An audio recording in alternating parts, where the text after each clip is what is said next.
Hi everyone, thanks for joining us for today's October Plain meeting. I'm Janelle Falls with DigitalGov University, and just a couple things before I hand it over to Catherine Spivey. Today's meeting will be an update on the Plain Language Association International Conference, and we're going to take questions at the end of Catherine's update. Please type those questions in the YouTube chat box, and if you don't have a YouTube profile, you'll need to just quickly set that up in order to type those questions in the chat box. And we're recording today's session, so if it will be available immediately on our DigitalGov YouTube channel. So without further ado, I'll go ahead and pass it over to Catherine Spivey, who is the co-chair of the Plain Language Action and Information Network. Thanks for joining us, Catherine. Thank you, Janelle. Thanks, DigitalGov University. Always appreciate the opportunity. A couple of things before I start talking about the conference in Graz from last month. When I get a note that the presentations from the conference have been posted on the Plain Language International link, we'll forward the link to everyone who joined, just so you can refer to it and see in more detail. Now, I have to tell you that some of these sessions were in German.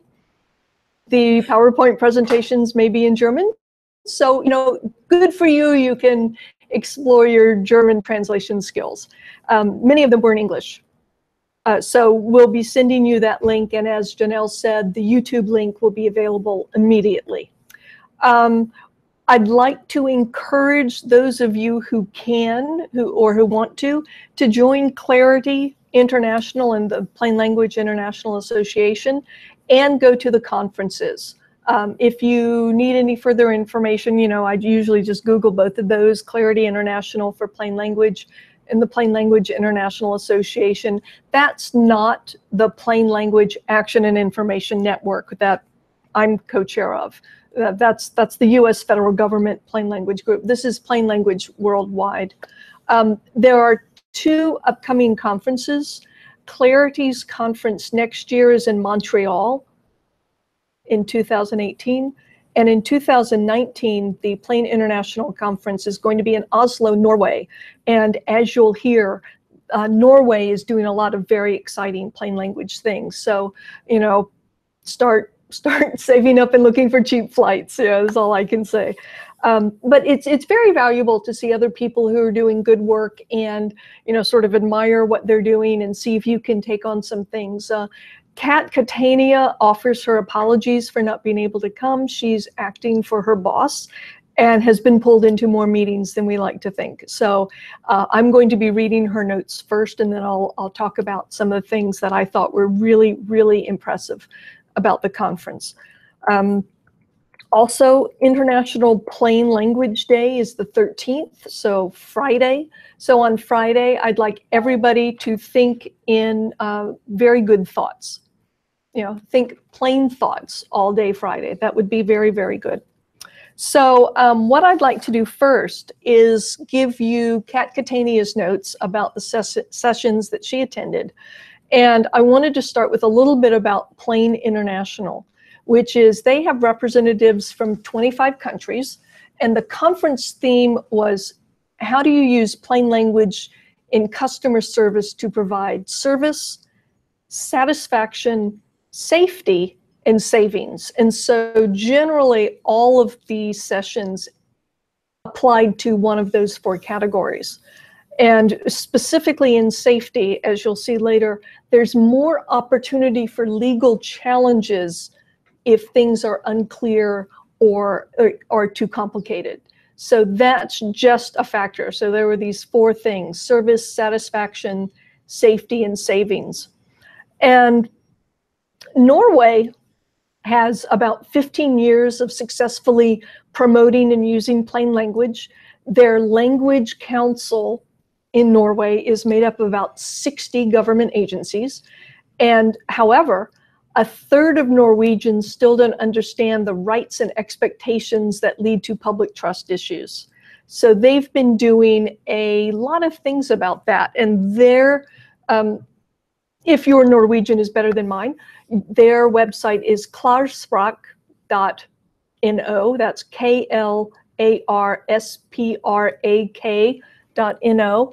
And one of the things that really made the session come alive for us was one of the ministers in charge of government communication really, wanted to see, show me the money, show me the problems that come out of unclear language. And Claire Sprague was able to do that.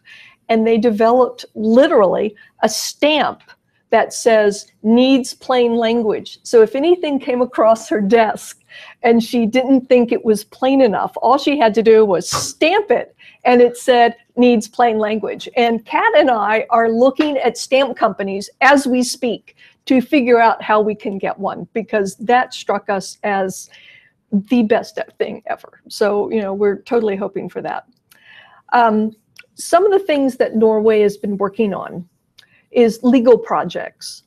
And they rewrote and combined 4 rules that were a total of about 130 pages into one defense act that's 70 pages. So clearer, less redundant. They're working on an adoption act and an education act, and these both were user tested with real citizens. And the government is giving the University of Oslo a stipend every year to integrate plain language into law school curriculum. And this is very exciting, because generally what happens, and this was a theme generally, is that it's really difficult to fix legal writing. But if you can write it plain the first time, you don't have to go through that painful and often expensive. Snaps to Norway for doing that. Another project that they talked about was they're working on retirement pension system materials. And there was a 2016 survey to about 1,000 people, and most people thought the economic terms were completely incomprehensible. So this is not just like financial illiteracy. This is, we don't even know what the words mean. So they're working on creating financial plain language standards for Norway and creating a dictionary of economic terms. Right now it has about 148 words. This is unprecedented. And they told us about tests of old content, where the CEO of a firm or a bank would be recorded trying to read a traditional financial statement. And after that, all the CIOs said, the blurbs are really hard to understand the first time. So, that really brought home to the CEOs what they needed to do for the language to make it easier for people to understand, particularly in financial documents. So that is a very useful exercise. I don't know if we could get heads of agencies to read things out, but it's a wonderful dream. Another wonderful project that they're doing is a user involvement. Local government and regional authorities in Norway have plain language programs. We're seeing a little bit in the United States. There are some states that have passed plain language laws. There are some cities who are starting to pass plain language laws, but we don't have specific reports. They're just people who email us occasionally or want to join plain. This is the Plain Language Action and Information Network. They just say, we're really interested in learning more about plain language. So I think the 2 states that have laws right now are Minnesota and Oregon. I think that's the case. There may be others, but those are the 2 that I know about. So these government and regional authorities in Norway use user testing. They don't have the restrictions on talking directly to the public that we do, like the OPM, is it the PRA? Yeah, PRA requirements. They don't have that restriction, so they can talk to anybody. So they have teams of consultants that go to the center of town wearing shirts that say Claire Sprague Norway, which is like plain language US, and actually poll people using iPads. They have an iPad and they show different texts from various government documents, and they ask people to read the blurbs and rate the blurbs on a scale. So it looks like they're doing some very interesting projects with that And, we may not be able to replicate those, but that's why we go to these conferences, to find out, if we can't do exactly what they're doing, what can we do? How can we make something like that work over here? Another country, Switzerland. Switzerland is facing some challenges to plain language. As somebody described it, Switzerland is being neutral. They are making headway in trade law, particularly laws protecting consumers. They had a few children's toys that shot sparks or acted like a lighter, which is, extremely bad for small children, and led to lots of lawsuits and injuries.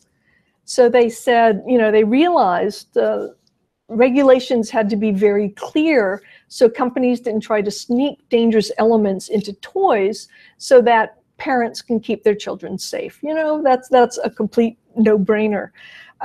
They started focusing on using headers, bulleted lists, and active voice. And the major challenge of clarity, and this is, you learn what other people have learning. While it would have been very easy to include photos showing what is banned from toys, in Switzerland, you can't use photos in regulations or legal texts. In fact, the most ridiculous case of this type was trying to outline borders on a map. They couldn't include, I'm not joking, they couldn't just include an image of the map. They had to explain the borders in words. So it took several paragraphs. So Switzerland is facing its own challenges with this, slow to jump on plain language bandwagon. And in Austria, and the conference was held in Graz, Austria, at the University of Graz, or one of the universities of Graz. There's a major effort reforming the civil code. Now, there's over 1,000 articles of law in the civil code, and the younger generation of lawyers and law students don't consult it because it's so complicated. It was written in 1811, so 60% of the civil code has never been updated.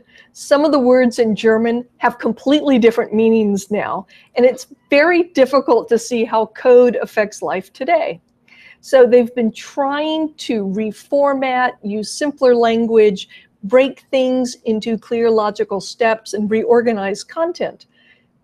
They have done 500 articles so far. There's only 1,004 left to go. So, of all the things to be happy about, at least we're not reforming Austrian civil code. That looks very, very painful. So those notes were from what sessions Kat went to, and they are quite extraordinarily interesting. Now, what I attended, what I focused on is, directly related to my job, which is at GSA. And I work in the Federal Acquisition Service. And one of the things that I found very, very helpful was 2 presentations on information design. And if you had asked me beforehand, are you going to look at information design? I might have said, no, not really. I'm not really that focused on it. But he was one of the keynotes. Robert Waller was one of the keynotes. And I was really astonished, and ideas started sparking, and I have several pages of almost completely illegible notes because of that. But he quoted Jenny Reddish and said his goal is how to make the product work for the people using it, not just have it work for the people who send it out. So one of the things, anyone who starts his presentation with a news article from The Onion, I'm a big fan of that. And the Onion article, I'm sure I shared it with Plain at some point, but it's essentially nation faced with big chunk of unformatted text. American public has to face several long paragraphs. And what he talked about is, it's a funny article, but he says the whole theory of information design is that the marks you use or the information design that you use provides rules for reading. He called them genre marks. Perhaps that's a common note, but he said, you know, genre has rules for reading. If you read a magazine page, it's different rules from a newsletter. If you read a newsletter, it's different from an email. That's different from a blog. It's different from a mystery.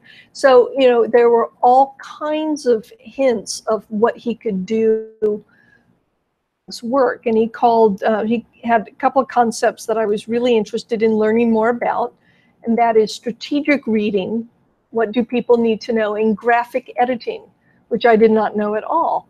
And he says, you know, this is not magic. You know, I think sometimes people look at plain language editing and they're like, how did you do this?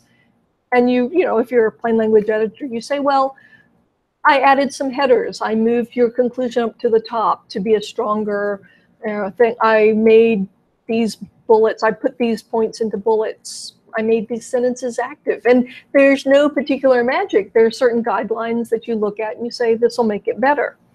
But what he was looking at was, how can you move from a big bunch of paragraphs to something that makes sense to people? And one of the things that he talked about was the Thames Valley police team. It's in the presentation, but it was a police group, and there was the information, there was the one pager that the group produced, the police headquarters produced, and it's like, we define a neighborhood as this, wonk, wonk, wonk, and it's just completely boring, and you think, oh, this was a waste of time, this was a waste of printing, and you shouldn't even have told people to post it up anywhere. The second version that he worked on had the officers' team's photographs and information on how to contact them. That would go on the fridge. I mean, and that's literally what he said. This is written for lawyers, you know, the thing that defines a neighborhood. The thing with the officers' photographs, that's what people can use. So they can recognize people, so they can contact them if there's a crime or an emergency, or even to report a non-emergency. So, you know, it's seeing those just disjuncts. We laugh. There's that Twitter feed that said you had one job, and we laugh at those, but they're really sad, because I think most of us want to do our job well. And things that get in the way of that, you know, we sort of throw up our hands and say that. So there's more on Robert Waller and information design later on. In fact, he did a case study on, let's see where I am. Yes, there was some information on contracts, and again, that's the second follow-up session, and I found it useful because I work in the Federal Acquisition Service. So one of the things about conferences is, you know, sometimes they have different tracks, sometimes they have contracts. There was a whole thing on immigration. There was, you know, different information about forms and translation issues. I don't normally face those, so I, you know, wasn't quite as called to those. But the thing about contracts, there was a woman, Helena Hapio from Lexpert, who has a pocket lawyer. She works a lot on contracts, and what she says, and this is so funny, contract lawyers are cut and paste monkeys. And that's harsh, but it's really hard to get to really material, because everyone, you know, looks at, okay, has anyone written this project before? What worked last time? Maybe if I use that, it'll work this time, you know, which is completely understandable, but it doesn't help a great deal. Request for proposals, request for information, request for quotes, they're all important, but they're really, really hard to use. And this particular session focused on, it costs less to stay out of trouble than to get out of trouble. And I thought this was really worth thinking about, because one of the things that they had was a case study with a First Nation, Native Americans in Canada, and the communications of doing, trying to do small business RFQs with the tribes. And one of the problem in the initial communications with the tribes was a tone of voice. It was very formal. It set up a power hierarchy, which was not very helpful. It was inflexible. And the focus was on contract terms, but the scope of the project was really hidden. And this, of course, falls entirely within my interests. And what I found absolutely phenomenal is that he talked to the people who were receiving the contracts. And he said, you know, I see you got this, you know, mammoth RFQ, this really big RFQ. What did you do? And there's a whole slide on the strategies for managing complex information, which is to ignore it and not bid, or to guess at some of the items, or to pay for expensive legal advice, or to give up. And we're assuming that that's not the response people wanted. You know, that is a working assumption. And so one of the things that he did, or the team he works, is he got a lot of the requirements. You know, I don't know if you've seen an RFQ, they can be huge. He turned those into user-oriented guides. User guides actually focused on the user. And one of the things, and again, this is one of the things that just really, he added headers. He used larger print. He used consistent icons throughout the message. He had shorter paragraphs. And he called out some things. For example, instead of, you know, in this particular RFQ, the reporting requirements were all through it. Well, he and his team sat down, looked at this RFQ, brought out, so there's a one-pager on reporting requirements. You don't have to use highlighters. You don't have to use Post-it notes. You don't have to, you know, try and remember all the reporting requirements. They have pulled it out and said, this is for, you know, this RFQ. I forget what it was for, but reporting requirements, what we need every month, what we need if something happens, what we need every year, and just, you know, really laid it out there. And I thought, oh my gosh, if I were responding to an RFQ, that is certainly something I would like to see. Yeah. And they pulled out, what's the scope? What do you want people to do? And they added checklists within it. Now, we all laugh at things that are, you know, like the little notes that kids write, you know, do you like me? Check this box, you know, and that's ridiculous for interpersonal. But on contract guides or user guides, it's really helpful to have progressive checks. Like, this is for, I don't know, building supplies, bringing in building supplies, or cleaning up after a building. You know, can you do this? Can you bring in supplies? Do you have a truck?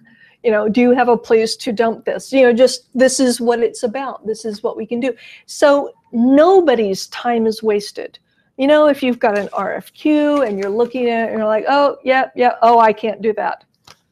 End of story. You haven't read, you know, a scarily long document. You haven't stayed up way past your bedtime. You haven't had to pay a lawyer to read it for you and say, you can't do that, you know, end of story. So, you know, that's understanding and scope and answering questions and really meeting the users or the audience where they are. And so, you know, what he does is try and use solutions from other genres, as he said, and to use pattern libraries, which is a term I'm not that familiar with, but it's patterns and images that support explanations, like timelines. This is what happens when. Examples, user response, checklists for that. Reader engagement, again, the icons. If you see this, this is what this means throughout the document. We've done a little bit of that in FAS with the making it easier to order from schedules, a little bit of that. the icons, the checklists, the shorter paragraphs. The feedback from the First Nations tribe was essentially, you thought of us. We want to do business with you. You thought of how we needed to get the information. And is that extra work? Absolutely. Is it worth it? I think so. One of the things the federal government tries to do is reach out to small business and to, get them on contracts, provide business opportunities. And not everyone is familiar with the scale of contracting. So, it was just very interesting to see something that I could bring back to my team and my division and say, here's a different way of thinking about contracts and RFQs and RFPs and RFIs and all of those, to build a different relationship, and I was really impressed by that. So there's also, how do you use contracts to manage stakeholders? The team worked on a series of 6-minute guides, and they said 6 minutes is the amount of time that a senior official has to consider a document. And frankly, that shocked me so much, I had to go sit and hyperventilate in a corner for a bit because it was just really shocking. 6 minutes. 6 minutes. There's some very complex documents going around.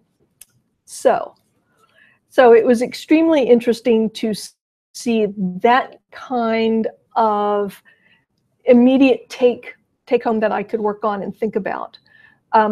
There was another, of trying to make contracts more design focused. And there's one particular thing, tenancy agreements, that is, people who live in apartments, people who live, have an agreement to live. And one of the things they were having a lot of problems with was people not understanding what they were agreeing to. And so there were two approaches to this that I thought was really good. Is they didn't change the text. They added headers and icons to a tenancy agreement. They showed the story, they showed the structure, and they made that structure visible so that the person signing the agreement knew, this is what you have to do. This is what the apartment management company has to do. And they used what they're calling visual tone of voice, which I would like to learn more about. They used some flow charts and swim lanes and timelines. And they were looking at another sort of tenancy group used a graphic novel format, like comic books, which is really cool. This was focused on low literacy readers. And it is really important to know that we have more of those than we think. Depending on your agency, you may be facing that. Different agencies have different audiences. But they moved this contract to a graphic novel format. They had 350 people who signed agreements. They've had no disputes. And it used to take 4 hours to review an agreement with someone. It's down to 45 minutes. So comic books, I don't want people coming out and saying, Catherine Spivey is telling us all to put stuff in comic books. It can work for some things.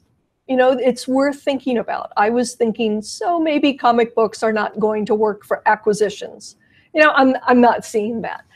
But if you have material that you need to translate, if you have a large immigration population, or if you have a lot of low literacy audiences, you may consider doing a graphic novel. And as I said, I'll be sending out the link to these presentations when I get that link from the Plain coordinators, Plain International coordinators. And I really hope that you take a look at some of these, because people are doing some very fine work, and what we can learn from them, I think we certainly should try and do.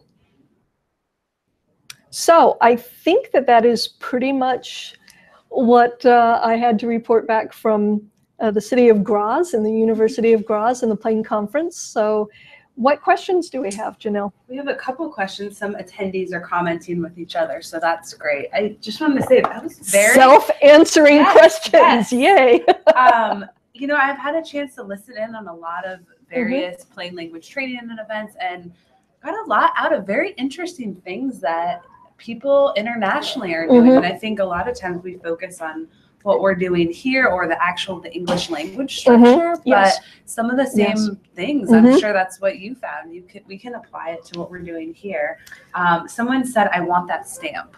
That you were talking about I want that stamp too. Maybe we can figure out how to set up one of those things like Vistaprint, where if we get 25 people, we pay a lesser point. I'll let you know how the stamp exploration comes. But yeah.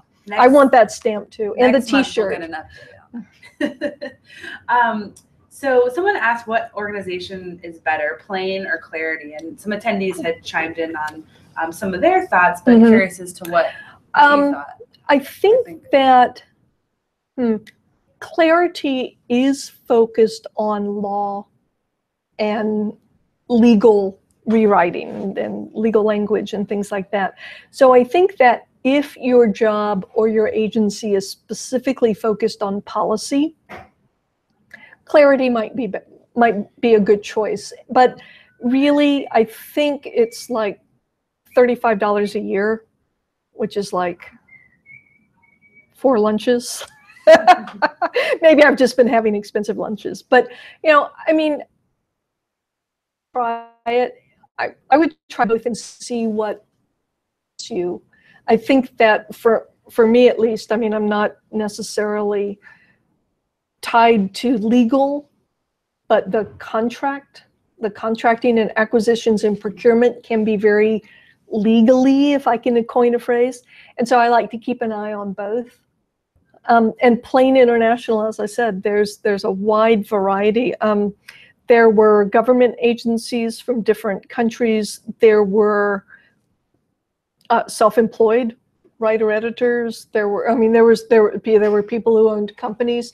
There were state and local regions. So I mean, you get, I think, a wider variety, but still, I'm sorry I can't pronounce definitively. I like them all. So we still have time for more questions. So if attendees have questions, please type them in the live chat box. But I'll follow up with a question that comes up often. One of the things that people often ask in any Plain event that we've done with you is, I'm just getting started. How do I get supervisor buy-in? I mean, you gave some great examples. Did that ever come up, or was that there's you gave those examples about Norway and there before? It's always a big thing. I think that what we have to look at is really what problems are we facing that plain language can solve. That is it. I mean, it's not just ranting, although I'm happy to do that too. But what problems are we having? What are people asking for that they're not getting?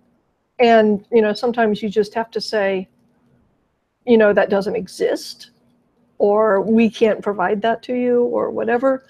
But it's just an interesting way of figuring out, what are our people concerned about? Or can you shut down these irritating questions that you're not able to fix? I mean, that's always a completely fair thing to say. I don't know if that helps. Yeah, I'm always personally curious too, because people ask. So this wasn't a question, but Greg asked, Greg mentions, I'd love to hear a Plain talk on pattern libraries. It feels like a really good way of integrating employees into a team. So perhaps that's something we can explore. I would love to do that, except that I don't know anything about it. I mean, I guess one of the huge benefits of listening to plain language, talks or going to the conferences is finding out what you don't know.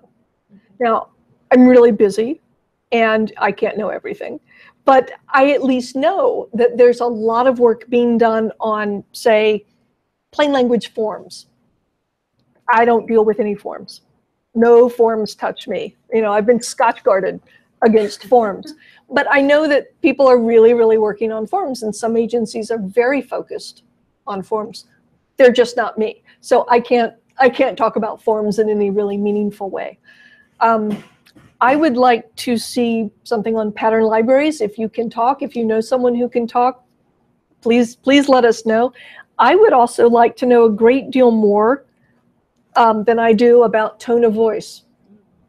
That is a really, I think, tricky thing for government, because on the one hand, we don't want to be seen as, cruel and unsympathetic. On the other hand, we can't just say, oh, whatever you want, we'll make it happen. I mean, there are rules, there are guidelines, some things we can do, some things we can't. And I think that what personally I'm always focused on is the persona that I'm trying to present in the writing. And this is, mostly the work writing and editing that I do. I'm looking for credible, trustworthy, accurate, and fair, which is why I'm not going to use several exclamation marks. I'm not going to use very outrageous adjectives. I'm not going to really let the full personality of Catherine Spivey come out in the writing, because I'm not writing to be me. I'm writing to be part of my agency. And that is very tricky. I would like to know how to do that better. I would like to know how other people are approaching it. For example, the people who answer letters at Veterans Affairs, job. They have a completely different tone that they're trying to do. I'm also of the opinion that everything could always be better. So, that's another point. Letters could always be better. Web pages could always be better. Blogs could always be better. I mean, yeah.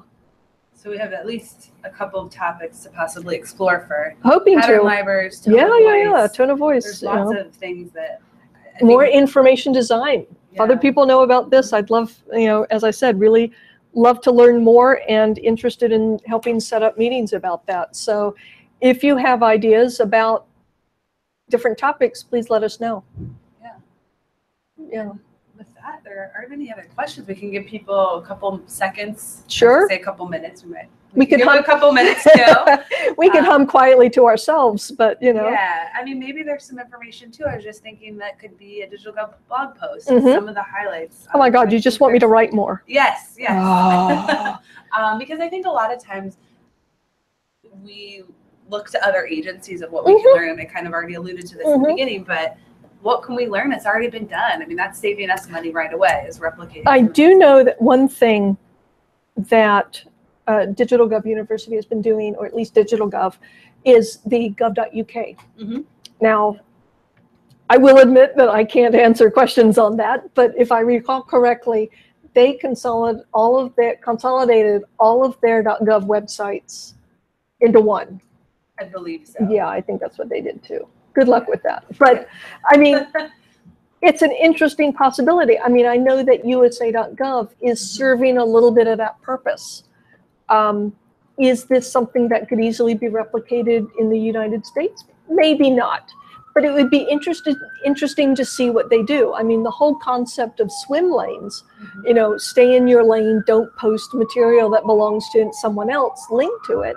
I mean, that's a real guiding point in web content, and it would be interesting to see how to do that. Absolutely.